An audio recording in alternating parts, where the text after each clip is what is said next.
Estamos online? Bom, estamos online. Ufa, até que enfim. Olá, gente, boa noite, boa noite. Vou esperar um pouquinho aí para as pessoas entrarem. Hoje eu estou um pouquinho acelerado, porque tive um probleminha técnico. E é isso aí, né? Fazer coisas ao vivo é assim.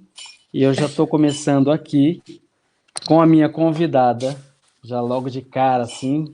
Não deu nem para fazer um suspense, né? Falar assim, ó, tcharam, entrar com uma musiquinha. Então, já estou começando com ela aqui. E hoje estou usando o meu celular, então vai ser um pouquinho diferente aqui para mim. Peço desculpas pelo atraso, peço desculpa para vocês e principalmente para a Luísa, que ficou me aguardando aqui esperando resolver esse probleminha técnico. E é isso. Então, gente, vamos começando então. Essa aqui é a live Papo Inquieto e hoje eu estou com uma grande mulher aqui, uma portuguesa, uma diretora, uma encenadora, uma grande artista e uma grande amiga também, que foi muito paciente comigo hoje. E é isso. Luísa, seja bem-vinda. Obrigada pelo convite, Ailton. Obrigada. Eu que agradeço mesmo, peço perdão por esse imprevisto. E Não, isso acontece. bora lá então, né? Vamos começar. Bora lá. Bora lá, muito bem. Já brasileirou já, né? Então vamos lá, Luiz. Ó, eu já vou começar com aquela perguntinha básica e bem simples, né? Quem é Luísa Pinto? De onde vem Luísa? Ok. Bom, a Luísa Pinto, eu sou diretora de teatro, ainda que eu tivesse começado pela dança. Primeiramente, eu estive ligada à dança, fui bailarina. Depois percebi que o meu mundo era o teatro, porque cada vez que assistia a teatro e o meu pai levava-me em criança a ver muito teatro e então percebi que queria fazer teatro. E durante uns anos eu conciliei a dança com o teatro até que fiquei só no teatro. No teatro eu fiz também um curso, ainda a fazer teatro, um curso de figurinos, um curso de moda, porque eu gostava muito de criar figurinos, de compor todo um elemento expressivo para a construção do ator, e isso fascinava-me, os tecidos, os materiais e a máscara em si do ator, e então durante uns anos também, ainda muito jovem, eu conciliava os figurinos que criava ao mesmo tempo em que eu pisava o palco enquanto atriz. Então saltei depois só para a atriz, porque já não conseguia conciliar nem os figurinos, nem a moda, nem o teatro e nem a dança, e acabei por escolher só o teatro, e por aí fiquei até hoje. Portanto, Muito há bem. muitos e muitos anos. O teatro falou mais alto, e de facto eu depois fui especializar-me, fiz cursos de teatro, workshops, depois fiz curso superior, depois fiz mestrado, fiz doutoramento, sou professora numa universidade, investigadora num centro de estudos aqui em Portugal de investigação teatral e dirijo uma companhia de teatro e que levo à cena projetos que circulam pelo país, de norte a sul, também muito no Brasil, nomeadamente em São Paulo, onde já fiz muitos amigos, incluindo você, a Hilton, e tem sido uma parceria com o país irmão desde há 12 anos a esta parte, onde Ah, coproduzimos, onde levo espetáculos, onde vou lecionar ou vou fazer conferências, de várias formas de estar convosco e de trocarmos experiências artísticas. muito bem, que legal. Ou seja, é uma grande mulher multifacetada, né? Cheia Um pouquinho de tudo. cheia de projetos, sonhos e força de trabalho, né?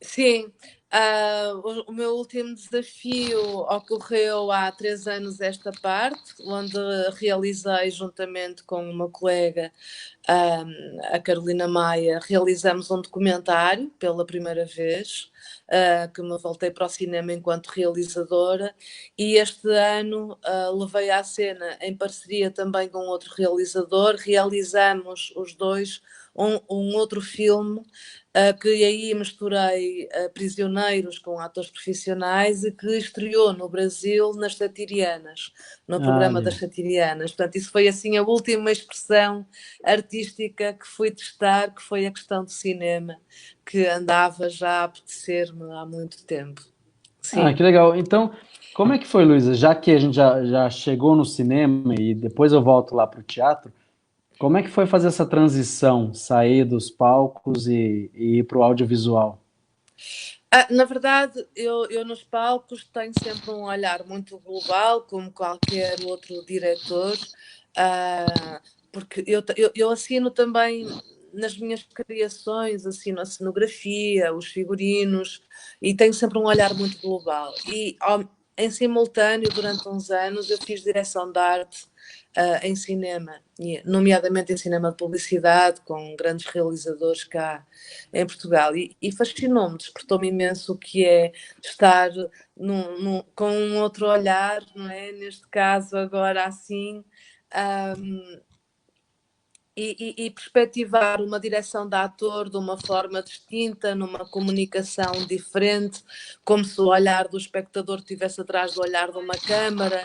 Muitos dos meus espetáculos eu utilizo muito vídeo e, portanto, havia já uma tentativa de aproximação a essa linguagem cinematográfica. E quando, a partir do momento em que comecei a fazer a investigação em teatro nas prisões, importava para mim ter sempre esse registro documental, de um cinema documental sobre o processo criativo. E foi aí, primeiramente, um documentário sobre esse processo criativo, até que depois achei que queria mesmo realizar um filme e contar uma história. É um filme a preto e branco, filmado a preto e branco. É um filme-concerto, ele é tocado ao vivo, à semelhança dos filmes do início do século XX, de cinema mudo e todo musicado. Portanto, há outra narrativa, há outro texto, que é toda uma composição musical que acompanha esse filme, mas resgatar os atores do palco para um olhar muito mais íntimo, muito mais provocador, muito de roubar aquela alma muito mais próximo, foi o que me estimulou naquele momento e foi assim uma provocação e arrisquei e correu bem. Já ganhamos um prémio num festival na Olha, Roménia com filme e agora está tudo parado por conta da pandemia Covid-19, não é? Mas estamos na expectativa de conseguir ir a outros festivais logo que a Europa e o mundo regresse à normalidade, não é? Não sabemos quando, mas neste momento está tudo parado. Mas o filme estava a ter um percurso bonito, sim. que legal. E já que você citou a Covid, como é que foi aí para vocês? É, eu, por exemplo, eu já estou vendo aqui alguns amigos portugueses que já estão indo assistir teatro, né? Os teatros já estão abertos. E como é que foi para vocês aí que tem uma programação já um ano antes, 2 anos antes, e sentirem e verem os teatros fechando? Como ficaram os artistas, em especial os artistas do teatro? Teve algum apoio do governo? Não? Olha, ficamos muito mal, sofremos bastante com isto. Eu própria vi 8 espetáculos. Eu estava em circulação, em turnê, em digressão, e teria 8 saídas com o espetáculo entre março e junho, e foram todas canceladas. Portanto, há todo um financiamento e orçamento do qual nós sobrevivemos que não aconteceu, não ocorreu, porque foi cancelado. Outros foram adiados e não sabemos para quando. E nós estivemos parados 3 meses e meio, não é? Sem. aconteceram coisas um pouco melhores do que aconteceu em outros países, que foi Portugal, como já estava muito atento ao que estava a acontecer na China, ao que aconteceu em Itália, que foi terrível, e em Espanha, Portugal, o governo português antecedeu o confinamento, não é? E o estado de emergência. E o governo esteve bem. Portanto, nós ficamos todos em casa, tomou medidas rígidas, muito rígidas, atempadamente, e isso foi bom porque não propagou a doença, não é? Conseguiu travar Claro, a pandemia. E isso foi uma atitude muito inteligente e eficaz do nosso governo. Por outro lado, do ponto de vista dos apoios, está a ser muito difícil. As promessas são muitas, mas o que chega é pouco ou quase nada. Eu tenho colegas que passaram graves dificuldades, colegas que passaram fome e que estão em muita dificuldade em sobreviver. Eu considero-me quase me custa dizer isto, mas eu considero-me uma privilegiada porque eu dou aulas na universidade e então não tinha espetáculos, mas tinha as aulas que me garantiam as despesas e a sobrevivência, não é? Mas tenho amigos meus que vivem só do teatro e que está a ser muito difícil sobreviver, não é? E isto está a demorar. É óbvio que nós retomamos agora um pouco de liberdade, estamos a experienciar um pouquinho agora este regresso.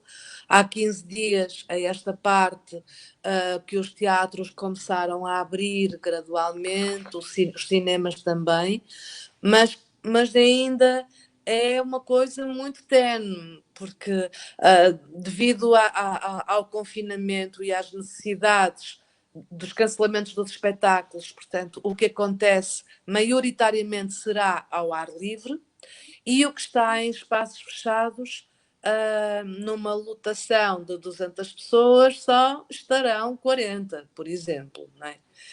E então isso dificulta também a programação.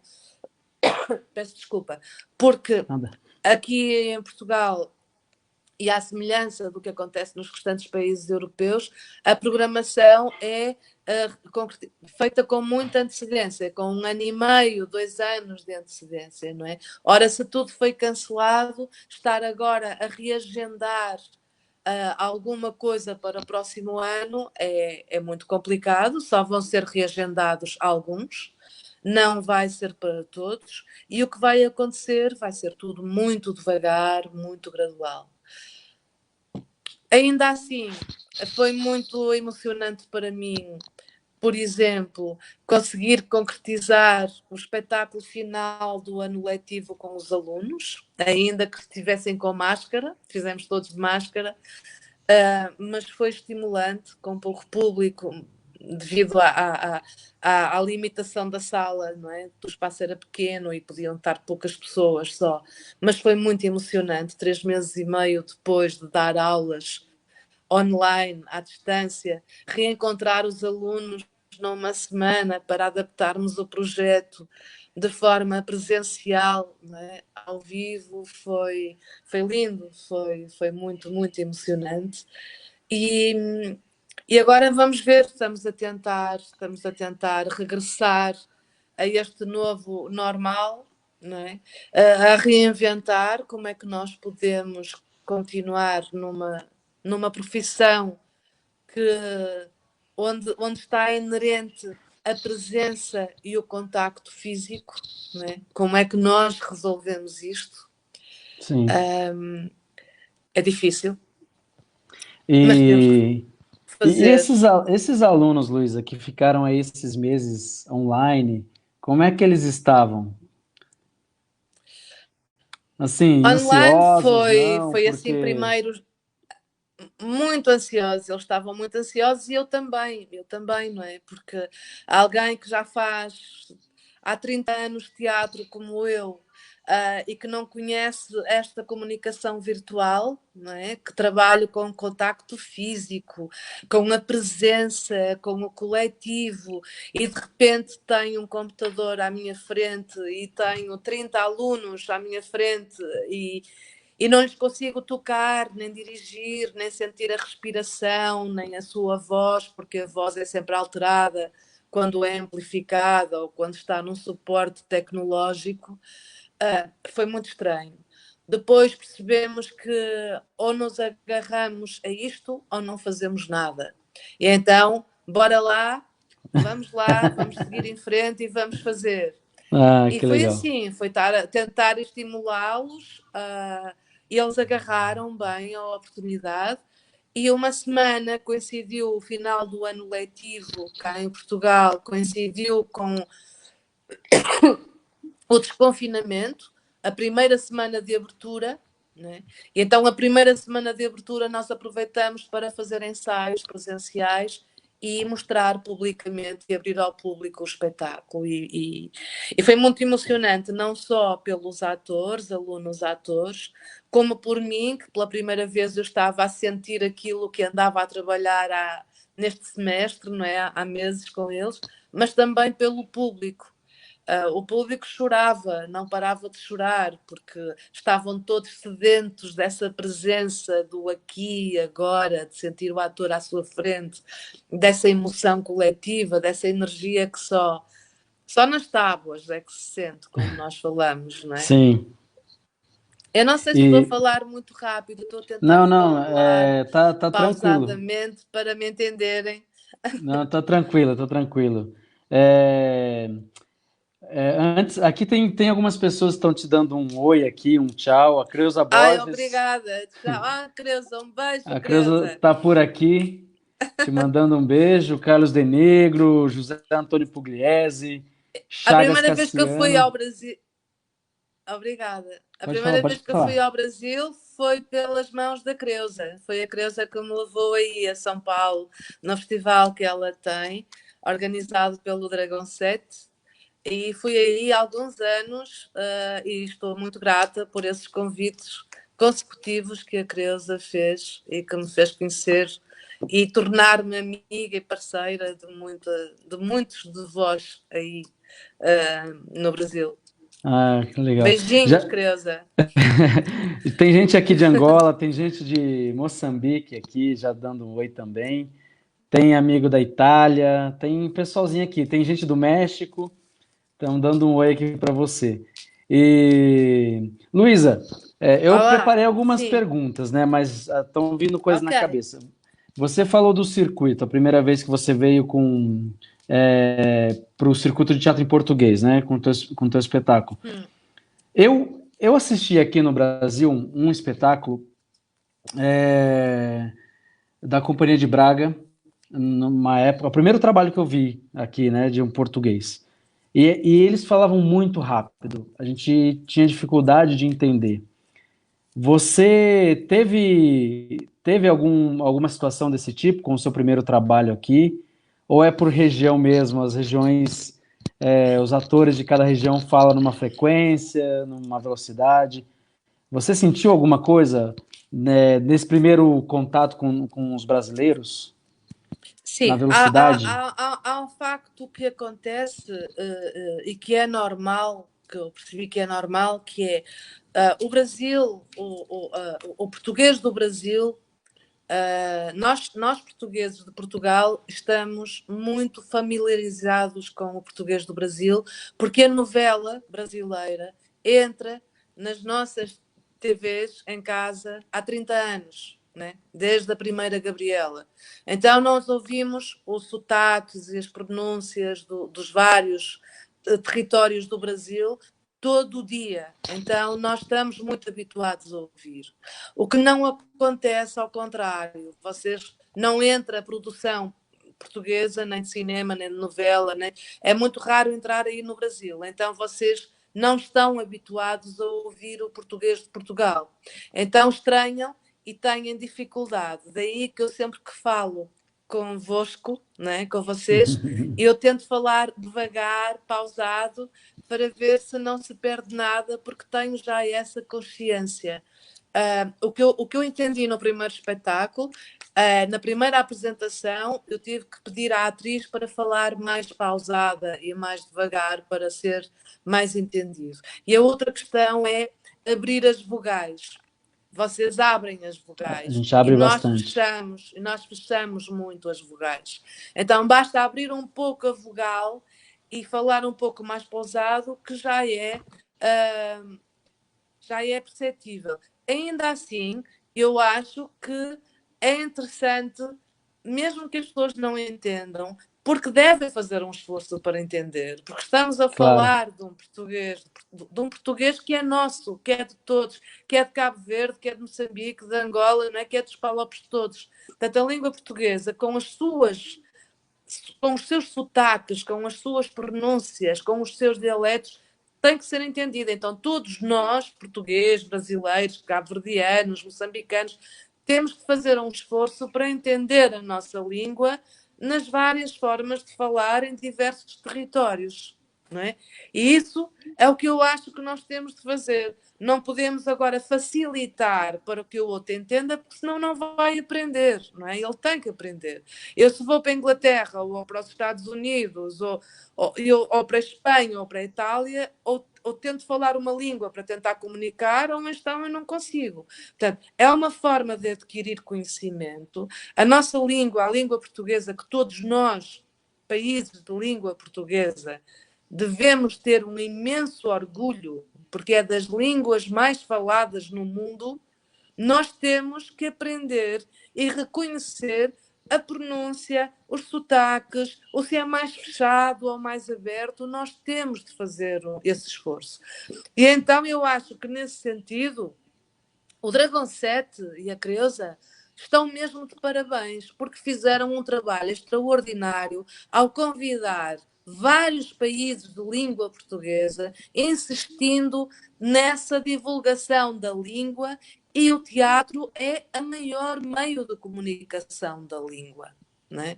E isso foi um trabalho incrível e honra lhe seja feita e parabéns por esse esforço, porque isso é urgente, não podemos ser preguiçosos. Eu falo português de Portugal e só falo português de Portugal. Não, eu tenho que reconhecer o português dos outros países irmãos da minha claro. língua, não é? Portanto, é isso.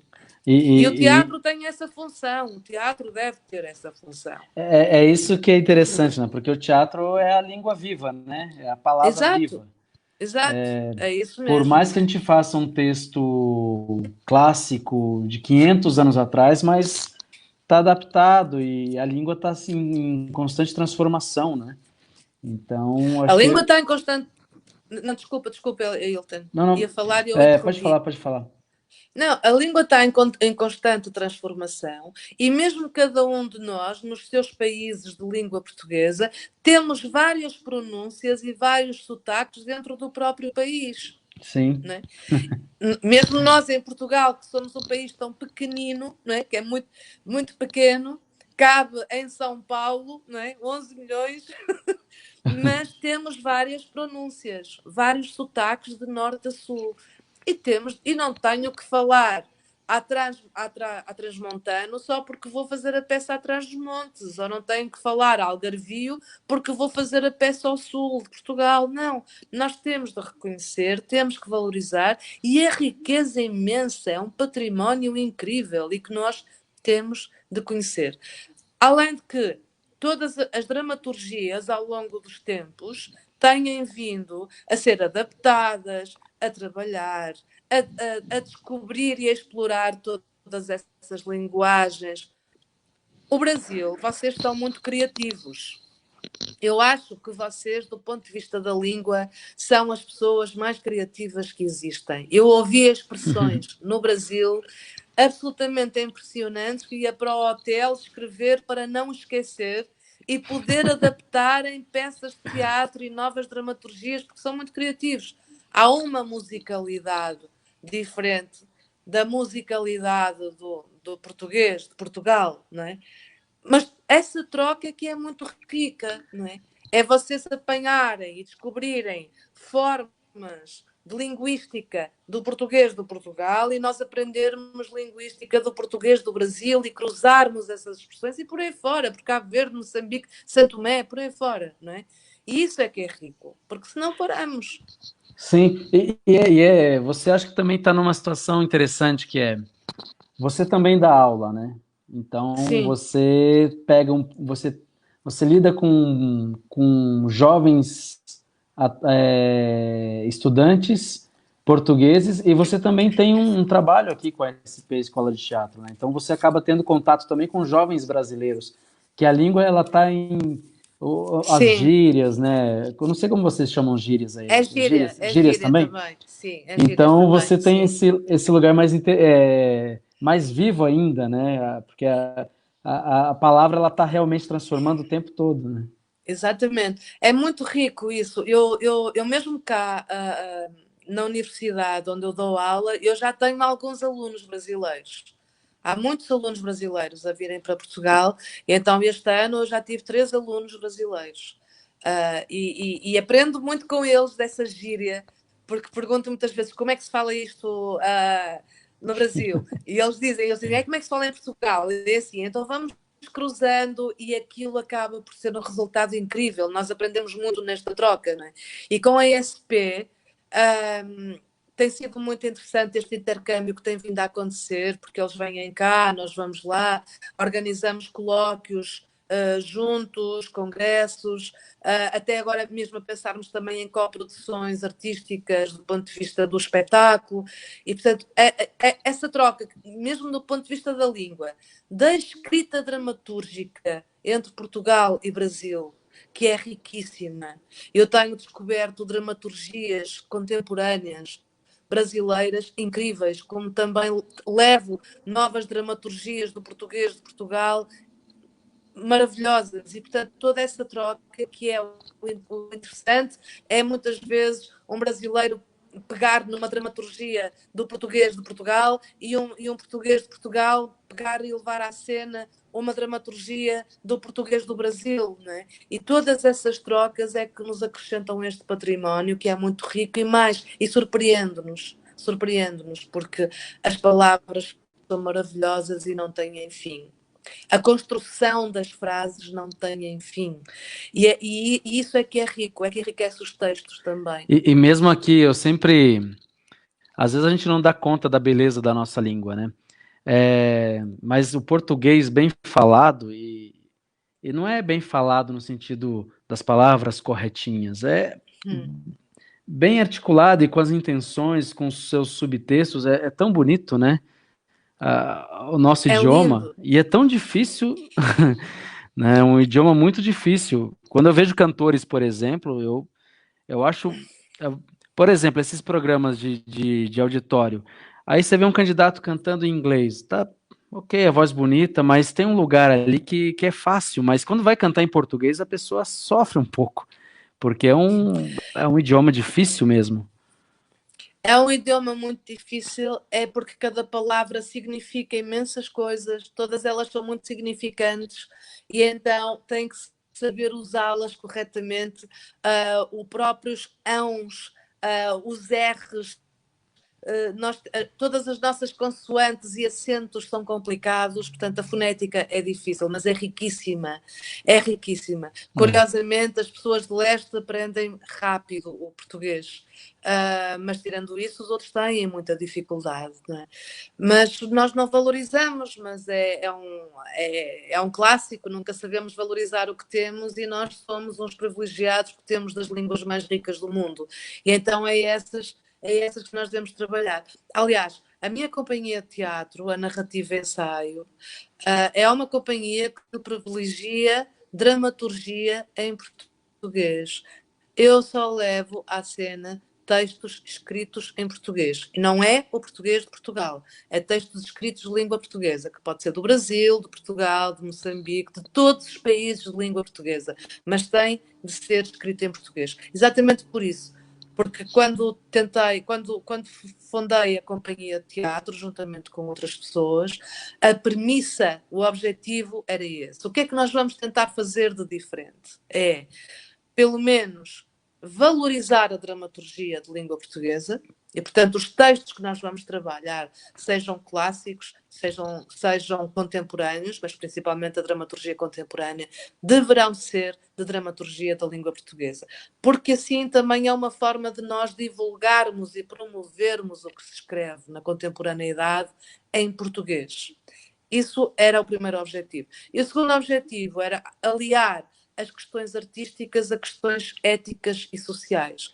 Portanto, sendo um teatro político, um teatro, não o teatro do oprimido, mas um teatro que vai a territórios isolados, da descentralização, às prisões, a todas as instituições totais e que resultem quase sempre em colóquios, congressos, artigos escritos, debate, reflexões sobre estas questões de perspectiva de transformação ou de mudança. E isso foram as questões da narrativa ensaio, mas mais uma vez a propósito da língua. Narrativa ensaio só leva à cena textos de dramaturgia de língua portuguesa. E eu ia te fazer uma pergunta, acho que está também dentro disso, e aí a gente aproveita o embalo. Que a pergunta era a seguinte, né? O que que te move, né, a criar um próximo projeto, a levantar um novo espetáculo? Tem a questão da língua, que você já falou, né?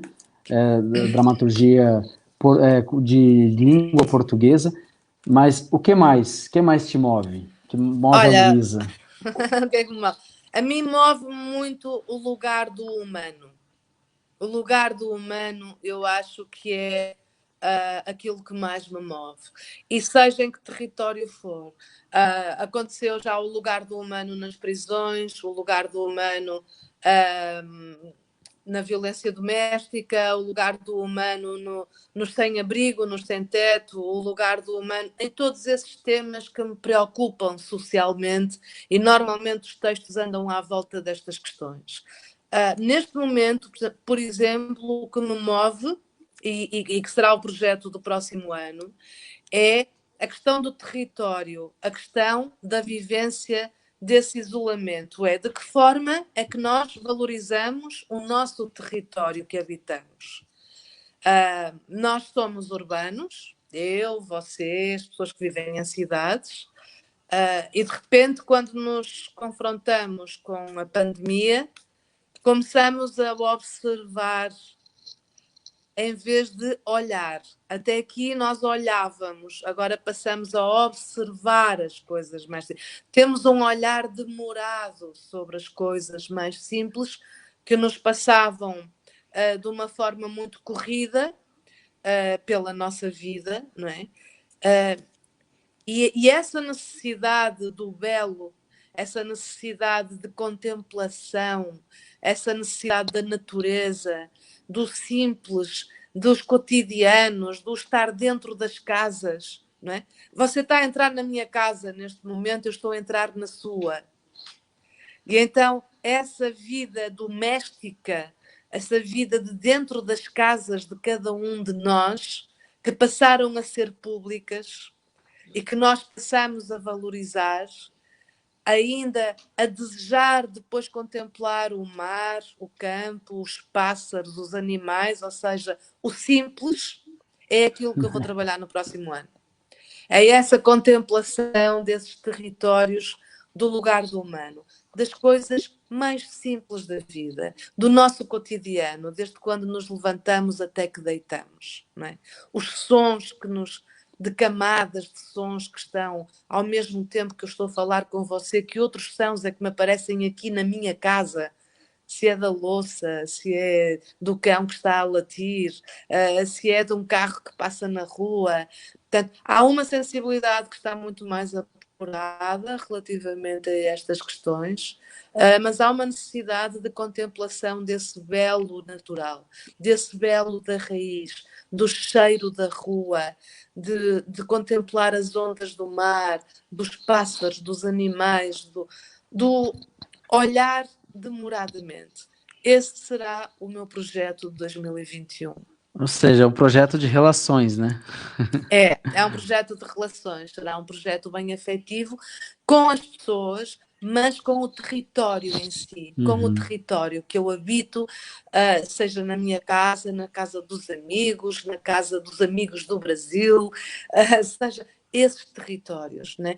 Da envolvente, não só a minha vida, mas o território em si, se é desertificado, se é isolado, porque é diferente entre o campo e a cidade, e portanto são vivências diferentes, Um país pequenino de um país grande como o vosso é diferente, portanto, é trabalhar essa diferença de projetos e de sentimentos num território como Portugal, ou num território como o Brasil, ou como no campo, ou como na cidade, mas na minha casa, que é invadida neste momento, e então eu passei a olhar para ela de uma forma diferente, e na sua casa, e na casa dos amigos e dos familiares, é esse lugar do humano que eu quero parar para olhar. No fundo, é voltar às raízes, é olhar para dentro, é olhar para conseguir seguir em frente. No fundo, é isso, é uma urgência. Legal. E falando em olhar para o humano, olhar para dentro, né? Eu vou perguntar aqui sobre o seu trabalho dentro dos presídios. Eu falo isso porque em 2001, 2002, eu fui no Carandiru. Eu lembro que eu fui no Carandiru assistir um espetáculo feito pelos detentos. E eles montaram o Rei da Vela. E eu não lembro quem dirigiu, mas eu lembro que o Zé Celso estava lá assistindo nesse dia. Foi um dia bem especial. E era incrível. Eu estava vendo atores profissionais, de verdade. E eu fiquei muito impactado com isso, com o trabalho que foi feito. E como você veio aqui, o nosso último encontro aqui, há uns 2, 3 anos atrás, você já estava nesse processo, e creio que você já avançou muito de lá para cá. Você poderia falar um pouquinho desse teu projeto, como iniciou, qual foi o processo todo, o resultado, se teve resultado ainda, né? Esse processo é um processo que eu já iniciei em 2013. Em 2013 não, desculpem, em 2006. E, portanto, nós estamos já há muitos anos, há muitos anos mesmo. E comecei exatamente por fazer só teatro no presídio e com os detentos e para os detentos, não é? E para os presidiários.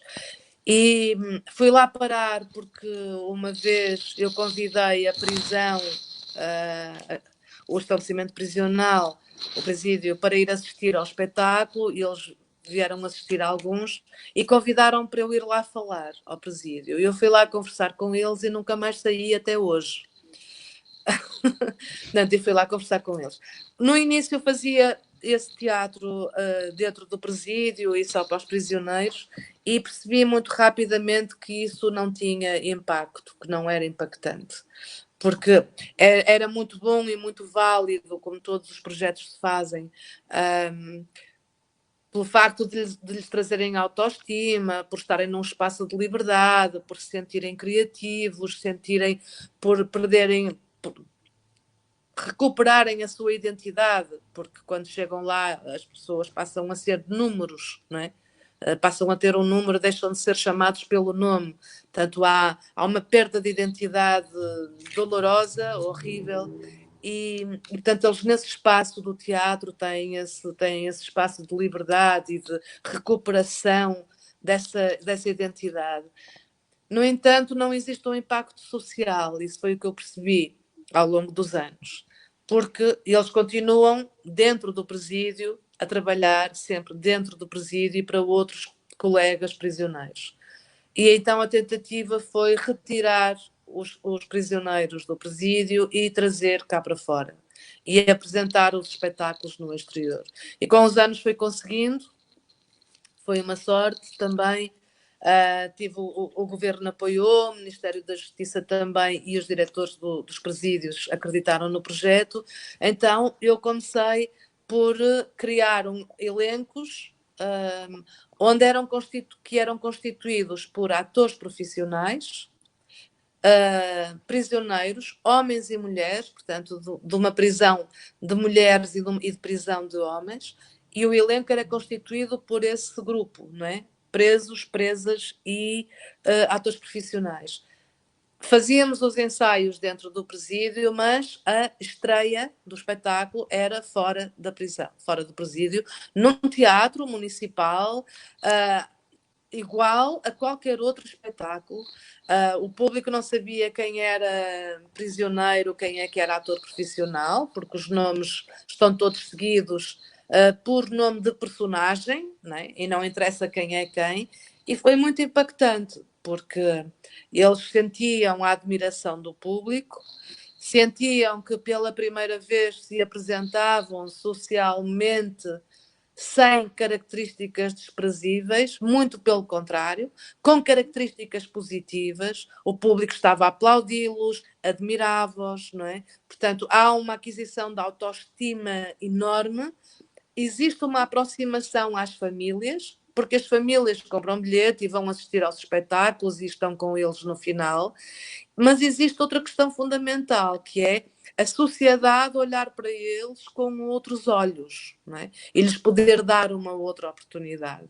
Não é? Sim. E isso foi muito importante. Então é esse trabalho que eu tenho vindo a desenvolver com atores e músicos que se juntam a mim de uma generosidade incrível e que continuamos a trabalhar nesse sentido. Aliás, o filme que estreou nas Satirianas era exatamente isso. Foi um filme que o elenco tinha atores profissionais e tinha reclusos e reclusas, né, presos, e tinha depois músicos, e era tocado ao vivo durante a exibição do filme. E você presenciou, conseguiu ver, não sei se é possível, né? Deixa eu tentar formular não quero parecer preconceituoso, nem é isso. Você conseguiu ver essa transformação de alguns dos detentos nesse processo para não, né, para melhor, não sei se essa é a palavra certa, né? Mas eu digo sempre que o teatro não salva ninguém, mas transforma muitos. Não é?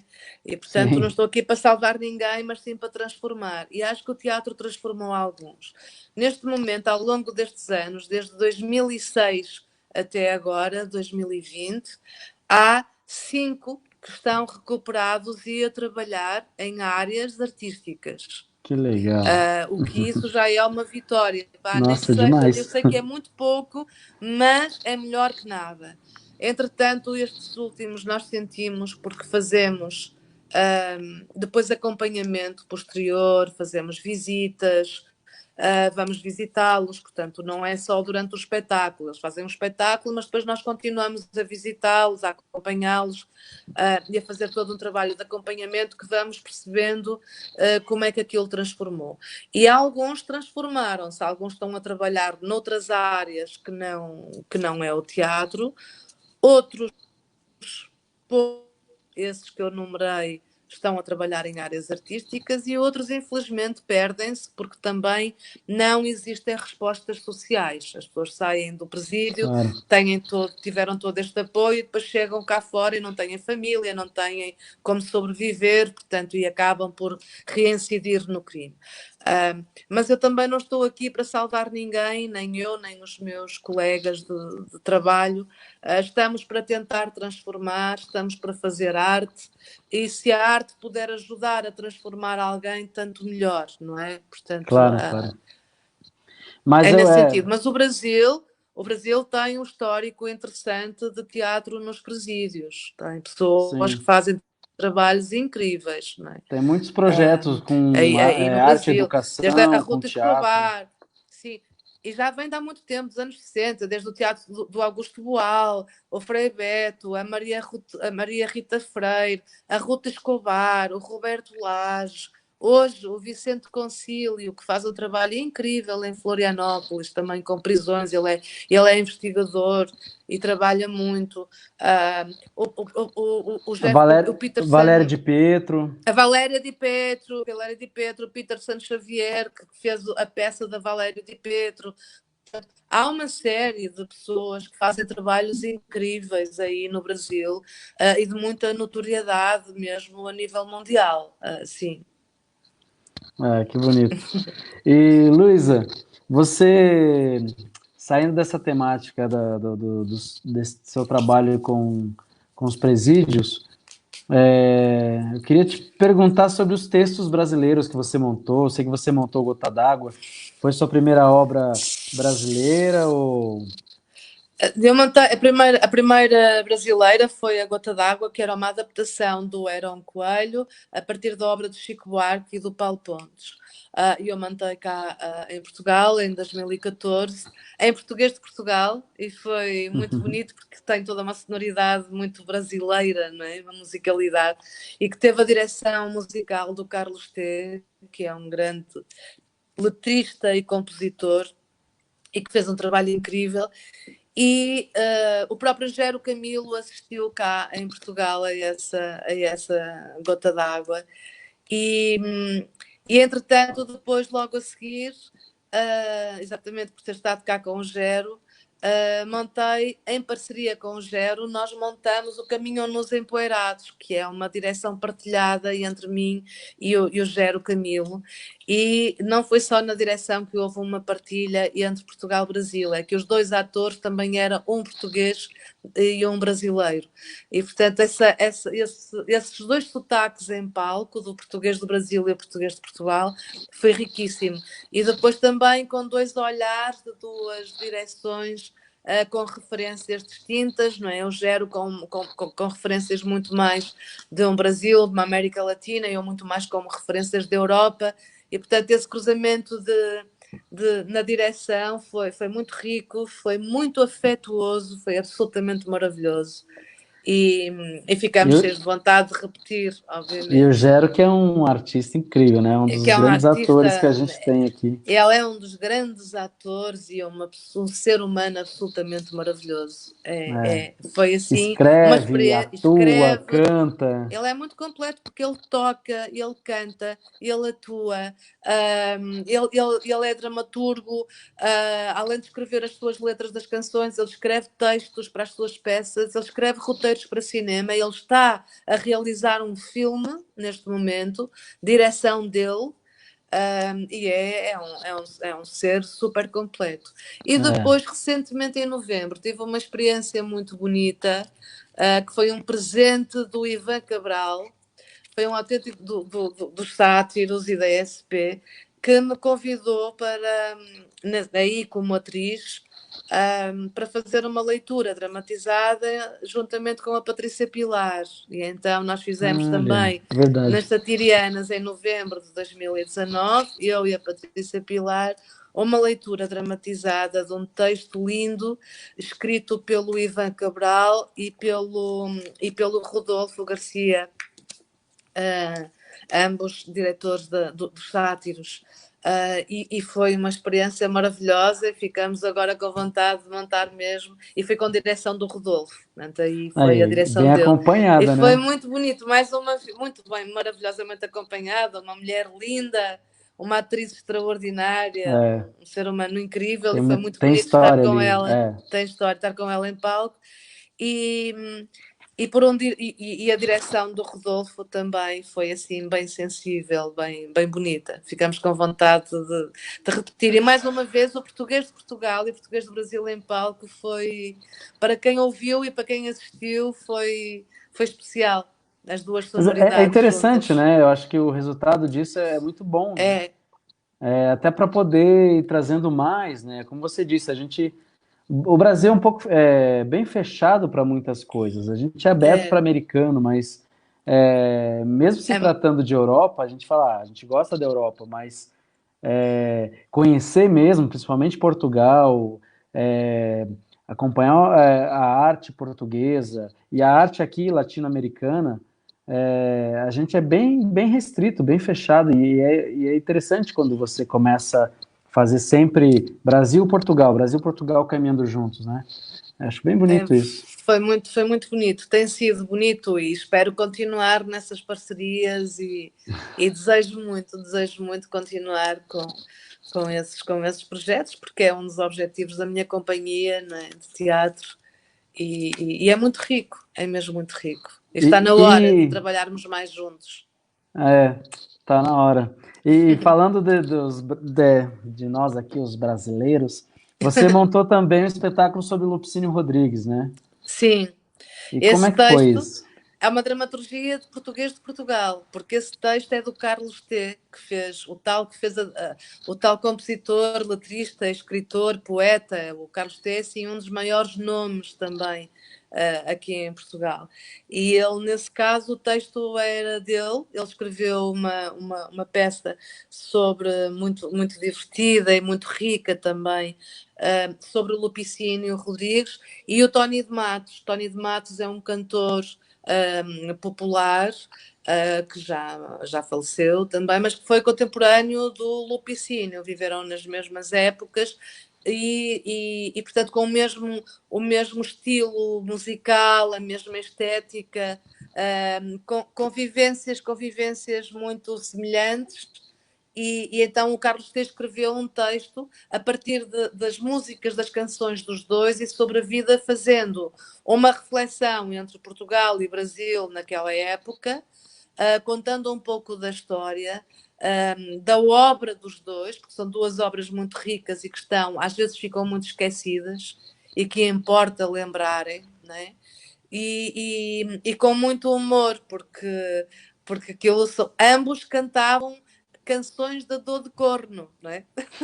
Ambos, quer o Lupicínio, quer o Tony de Matos. E então era muito divertido com os arranjos, com músicas do Lupicínio e músicas do Tony de Matos, e foi um projeto incrível. E tinha também um ator brasileiro da Bahia, o Alex Miranda, e o Pedro Almendra aqui em Portugal, e com uma medusa que entrava a mediar os dois estados de amor, as frustrações e as angústias de ambos. E é um texto que fala sobre um encontro dos dois lá em cima, não é? Olha, E então é muito engraçado. E é um encontro. interessante. Foi um projeto incrível e que fizemos também há 2 anos e que também corremos aqui o país. Houve uma altura em que tivemos quase para ir para o Brasil, depois não aconteceu, mas ainda circulamos bastante com ele nesse ano cá, sim. Ah, que legal. E como é que é dirigir? Claro, uma coisa é dirigir um ator brasileiro em Portugal, porque esse ator também está adaptado à forma de trabalhar, né, dos portugueses.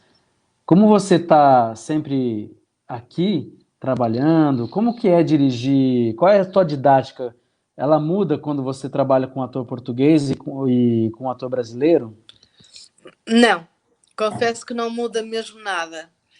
Eu encaro os atores como um ator com corpo, voz e mente, seja ele português, americano, italiano, são pessoas, são atores, são artistas. Então, a minha metodologia é rigorosamente igual, esteja eu cá ou lá a dirigir.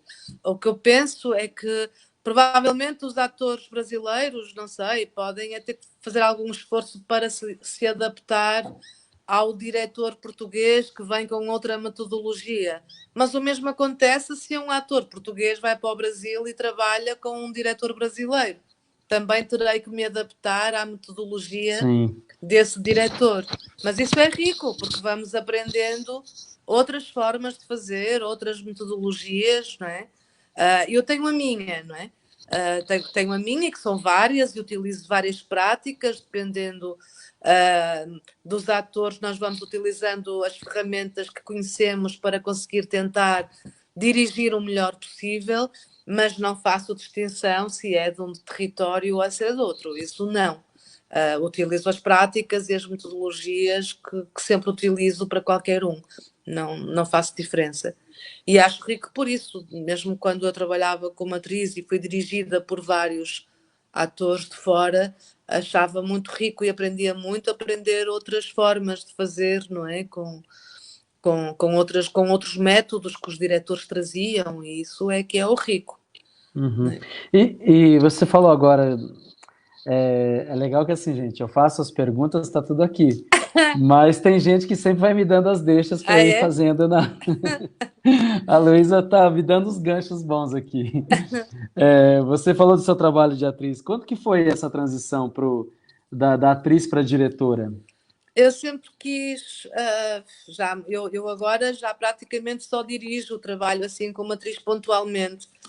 No próximo ano, por acaso, vou trabalhar como atriz de novo. mas porque eu sempre gostei muito da direção. Eu gosto de ser atriz, mas gosto muito mais de dirigir. Dirigir foi sempre a minha grande paixão. Talvez por esse olhar global, de querer ver a obra completa, de estar a criar uma obra com todos os elementos expressivos que constroem a obra. Portanto, isso foi sempre a minha paixão. Então, eu já há 15 anos esta parte, que já praticamente só dirijo e pontualmente trabalho como atriz, mas muito pontualmente. Agora, como já estou há muito tempo sem fazer, para o ano, no próximo ano, vou voltar ao palco, porque já estou com saudade de ser dirigida, né? Mas a transição foi quando eu comecei a perceber que foi assim muito natural. Eu comecei a olhar para textos e a querer levar alguns textos à cena e comecei a dizer, pá, quero fazer isto e juntar pessoas comigo e foi sendo de uma forma muito natural, não foi num dia, não, agora vou ser diretora, não, foi surgindo e foi de uma forma gradual, até que me tornei diretor quase por exclusivo há 15 anos, mas já há 25 que dirijo, não é? Há 25 Nossa, anos que bastante. dirijo. Mas assim por exclusivo quase há 15 a fazer só isso. Uma E outra vez faço esse, uma perninha como atriz num outro sítio. entendi. Por exemplo, né, tive uma experiência com a direção, minha primeira experiência, assim, oficialmente, né? E, e é muito difícil em alguns aspectos, que é você conseguir, você ter os atores, pessoas boas que confiem em você, né? E é teu primeiro trabalho. Como é que é isso, né? Você teve dificuldade, assim, de achar essas pessoas que você chega com o teu projeto, com a tua ideia, e aí a pessoa, tá, quero fazer com você. É seu primeiro trabalho e eu vou acreditar. Como teve isso, assim? Olha, eu no meu primeiro trabalho foi assim um privilégio, porque eu tinha convidado uma grande atriz, né, uma figura nacional, para fazer o papel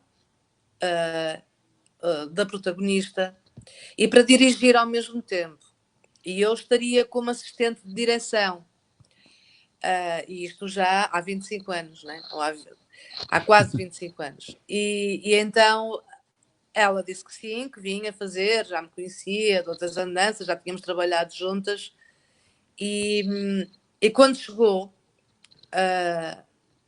ela é de Lisboa, né? E quando veio para o Porto para começar com os ensaios e começar a trabalhar, era a Fernanda Lapa, ela disse: Olha, eu vou fazer o espetáculo, mas como atriz, quem vai dirigir és tu. E atirou-me assim às feras, tipo. E ela foi de uma generosidade incrível, porque ela quis dar-me essa confiança para eu poder dirigir. Ela disse: Ouve lá, tu já sabes o que queres, já me disseste tudo o que queres, e agora ainda sou eu que vou dirigir, tu já sabes tudo, então diriges tu. E eu sou grata por isso até hoje, porque talvez se ela não me tivesse atirado naquele dia, eu ainda ia andar mais um tempo até avançar com a direção, não é? Só que ela lançou mais de férias e disse: Olha, eu estou nas tuas mãos, eu confio em ti. Portanto, vá lá, tu sabes o que é que queres, já me disseste o texto, já me disseste indicações, já disseste tudo. Então, por que é que não o fazes? E foi muito bom. Ela foi extraordinariamente generosa na altura em acreditar numa menina, não é? Que eu era uma criança. E isso deu-me assim uma segurança muito grande. É claro que nós temos sempre receio, que depois com o tempo vai passando e vamos estando mais seguros. Eu faço muito trabalho de casa, sempre fiz até hoje. Eu quando vou para os ensaios, primeiro dia de ensaios, eu tenho a cenografia pronta, os figurinos prontos, o desenho de luz toda a atmosfera da peça está Já está resolvida. desenhado tudo na tua Já está aí cabeça. com a equipa, com cenógrafos, com iluminadores, já está tudo. E, portanto, os ensaios acabam por ser muito rápidos. E depois o que vamos fazendo é alterar ou melhorar alguma coisa da cenografia ou da luz, ou à medida que as coisas vão surgindo através dos atores, não é? Mas há Uhum. logo uma segurança muito grande que eu tento que os atores saibam onde estão. No dia em que o ator chega, ele tem que saber onde está, que território é que está a pisar e para onde é que vai também para poder crescer e poder dar largas à sua criatividade agora, já só para a sua construção da personagem. E depois os restantes elementos expressivos, como os figurinos, a cenografia, como já está uma ideia base de tudo, é mais fácil depois irmos melhorando e adaptando de acordo com o que vai surgindo por parte dos atores e da direção, não é? Que também vai tendo outras ideias. Mas o esqueleto todo está todo já no primeiro dia. Essa grande atriz, ela te colocou numa situação, né, A que você Fernanda teve Lapa, que, sim. e ao mesmo tempo ela te fez ter muita confiança, né? Sim. E como que é esse lugar a insegurança do ator e a insegurança do diretor? Porque são lugares bem diferentes, né? Você consegue fazer Eu traçar acho, um pouquinho esse perfil seu aí, sim. enquanto insegurança enquanto atriz e insegurança enquanto diretora? Eu enquanto diretora, aquilo que eu tenho que tento pelo menos fazer é passar a maior segurança possível aos atores, porque se eu não estou segura, então a coisa é complicada, não é? Porque os atores já estão inseguros, que estão agora a tentar desempenhar um papel que não é o deles, é entrarem num território estranho, novo, e portanto o diretor que já fez toda a sua pesquisa, ou como eu faço muita pesquisa sobre esse trabalho antes, e tenho normalmente um trabalho de 3, 4 meses muito solitário, a pesquisar muito, para tentar passar a máxima segurança possível. E nesse sentido eu sinto-me segura. E isso não quer dizer que eu não erre. E não quer dizer que... Porque todos nós erramos e todos nós estamos sujeitos a que as pessoas vão ver o espetáculo e não gostem por esta razão ou por outra. Mas eu é que tenho que estar segura. E se Sim. alguém não gostar do espetáculo, a culpa não é do ator, é minha. Isso eu assumo completamente, porque foi eu que eu dirigi assim. Agora, e os atores devem ser. Eu estou a falar eu enquanto encenadora, não é? No papel da questão da encenação. Nós temos que tentar ter o máximo de segurança possível. Mas da mesma forma que como atriz, eu sou muito humilde. Eu respeito as orientações todas de um diretor e eu preciso de confiar nesse diretor. Eu não sou a atriz que estou a representar e a dirigir em simultâneo. Eu preciso de alguém que me dirija, que seja o meu espelho nesse momento. Portanto, eu separo bem esses dois lugares. Separo muito Legal. bem. Separo muito bem. E tem que ser, né? Tem que É, ser. Porque eu também acredito nisso. Nesse meu processo com a direção, eu tinha minha insegurança enquanto primeiro trabalho, mas eu tinha que ser seguro de muita coisa para poder conduzir, né? claro. Senão, como é que você dá andamento ao trabalho? Se o ator não vê em você algo que o ajude, né? Não, claro. E assim, o encenar, representar, o lugar da criação é sempre um lugar de insegurança, não é? Nós nunca conseguimos estar completamente seguros, nem.